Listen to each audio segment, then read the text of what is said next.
আশা করি সবাই ভালো আছো। আমার এই ছোট্ট ব্লগে সবাইকে স্বাগত জানিয়ে আজকের ভিডিওটা শুরু করলাম।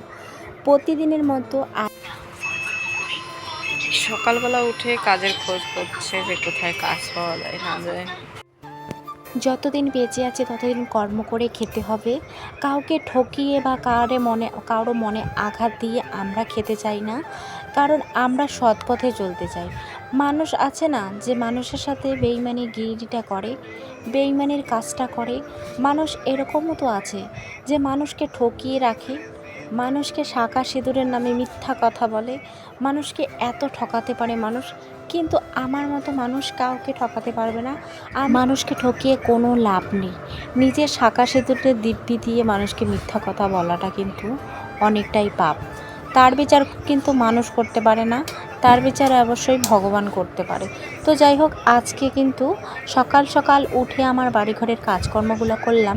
সকালবেলা উঠেই বর্মশাই তো ঘুম থেকে উঠেই মাথাটা খারাপ হয়ে গেল, কারণ কাজের খোঁজ নেই, কাজ নেই, তার মধ্যে তো অভাবের সংসার। একদিন কাজ না করলে কিন্তু আমাদের টানাটানি হয়ে যায়। এর মধ্যে আবার ধানগুলো বিক্রি করে দিয়ে আবার মহা মুশকিলে পড়ে গেছি, কারণ এখন খাবার থেকে সব কিছু কিনতে হয়। এদিকে ধরে নাও আমাদের চাল ডাল এগুলো তো সব কিছুই কিনতে হয়, গালামালের যা খরচা রয়েছে সব কিছুই কিনতে হবে। সব কিছুই ধানগুলো ছিল ওগুলোও বিক্রি করে দিয়েছি, কারণ সমস্যার মধ্যে পড়লেই সব কিছু তো মেনটেন করে চলতেই হবে। কারণ সমস্যাটা যাওয়া নিয়ে কথা, সমস্যাটা যাতে আমাদের সমাধান হয়ে যায়, তার জন্য কিন্তু আমরা ধানগুলো বিক্রি করে দিয়েছি। এখন ভাবছি যে ধানটা হয়তো সিদ্ধ করলে, ধানটা শুকাইলে হয়তো ভালো হতো, বা কিছু হেল্পও হয়ে যেত, টাকাও থাকতো, টাকাও কাজ করে 2টা টাকা জমানো যেত আর কি। এটাই এখন ভাবনা চিন্তা আমার।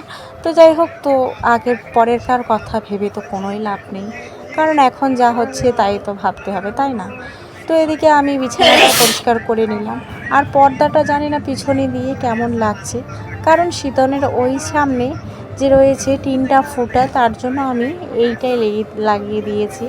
কারণ পর্দাটা যখন আমি জানলার পাশে লাগিয়েছিলাম, যেহেতু হোয়াইট কালারের মানে সাদা কালারের পর্দা, একটু নোংরা হয়ে যাবে বলে আমি এই সাইডটাতে লাগিয়ে দিয়েছি। তো যাই হোক, যেমনই দেখা যাক না কেন, ওরকমই থাক, কারণ জানলার পাশে বাচ্চা কাচ্চা নিয়ে তো কোনো কিছুই হয় না। কারণ তুমি কোনো কিছু একটা কাজ করবা বা কোনো কিছু পর্দা লাগাবা, ওইখানে কালি টালি লাগিয়ে রেখে দেয়। তার জন্য শীতনের সামনে রেখে দিয়েছি, যাতে ও বেশি ধরতে না পারে পর্দাটা, তার জন্য কিন্তু ওইখানে লাগিয়ে দিয়েছি।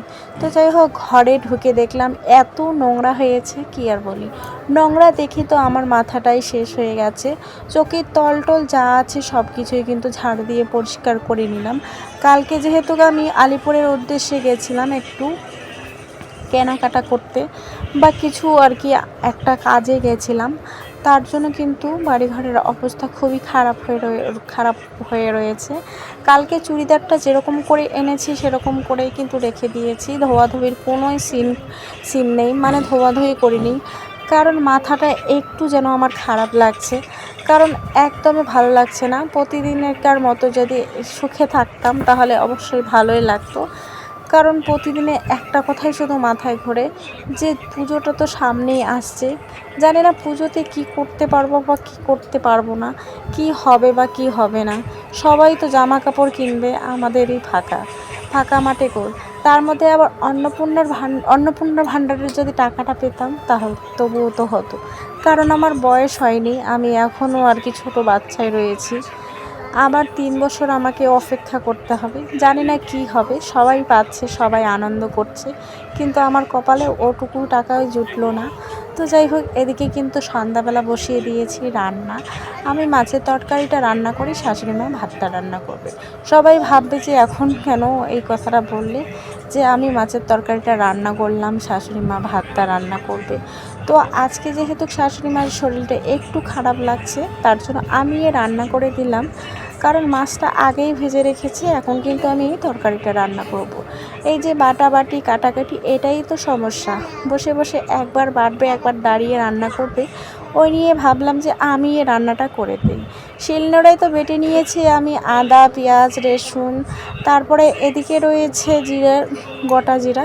গোটা জিরাটাও কিন্তু আমি বেটেই দেই। তোমরা তো জানোই আমি গোটা জিরাটাই ভালোবাসি। তো তোমাদের সামনে এটাও শেয়ার করলাম যে গ্যাসের এগুলা যে নিয়ে এসেছে আজকে কিন্তু নতুন করে নিয়ে আসলো। নাহলে কিন্তু আমাদের গ্যাসে রান্না করতে অনেকটাই সমস্যা হয়, কারণ গ্যাসের যেগুলো চুলার যেগুলো লোহা রয়েছে ওগুলো কিন্তু একদমই নড়াচড়া করে আর কড়াইটা কিন্তু উল্টে যায়। তার জন্য কিন্তু আজকে থেকে নতুন জিনিস নিয়ে আসা হয়েছে, নতুন কিছু ব্যবহারকারী। তো যাই হোক, এদিকে কিন্তু তরকারিতে দিয়ে নিলাম জিরা বাটা, লঙ্কা বাটা, তারপরে হলো পেঁয়াজ বাটা, আদা বাটা, রসুন বাটা, এগুলা দিয়ে তারপরে হলুদ, লঙ্কার গুঁড়ো দিয়ে একটু নাড়াচাড়া করছি। যেহেতু চৌকার পাটটা অনেকটাই কালো দেখা যায়, তার কারণে কিন্তু একটা লাইটও জ্বালিয়ে নিয়েছি।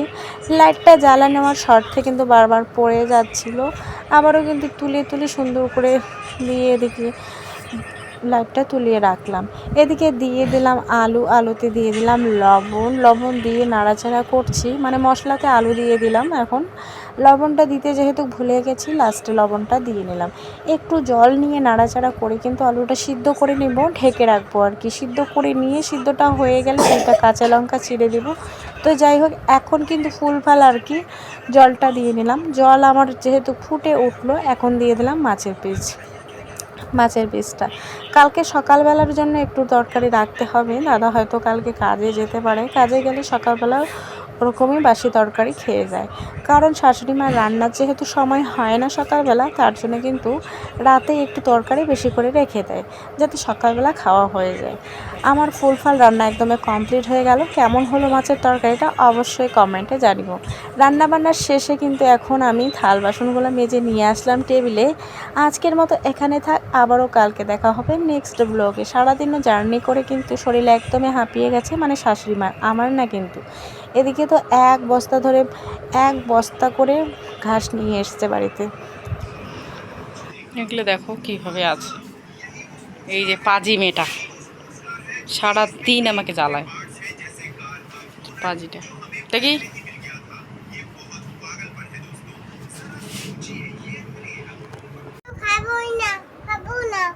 ওদিকে মেয়ে নিয়ে নিয়েছে ভাত, পান্তা ভাত। ও কিন্তু ঝাল টাল একদমই খেতে পছন্দ করে না। নিয়ে নিয়েছে মাছ, এখন বলে কি খাবোই না। দেখো তাহলে কত বাহানা করে। মোবাইল দেখে, এখন নাকি মোবাইল দেখে ভাত খাবে। মোবাইল দেখে খাওয়াটা কি সম্ভব? এত ছোটোতে মোবাইল দেখে যদি খায় ভাত, তাহলে একদম মাথাটা খারাপ হয়ে যাবে।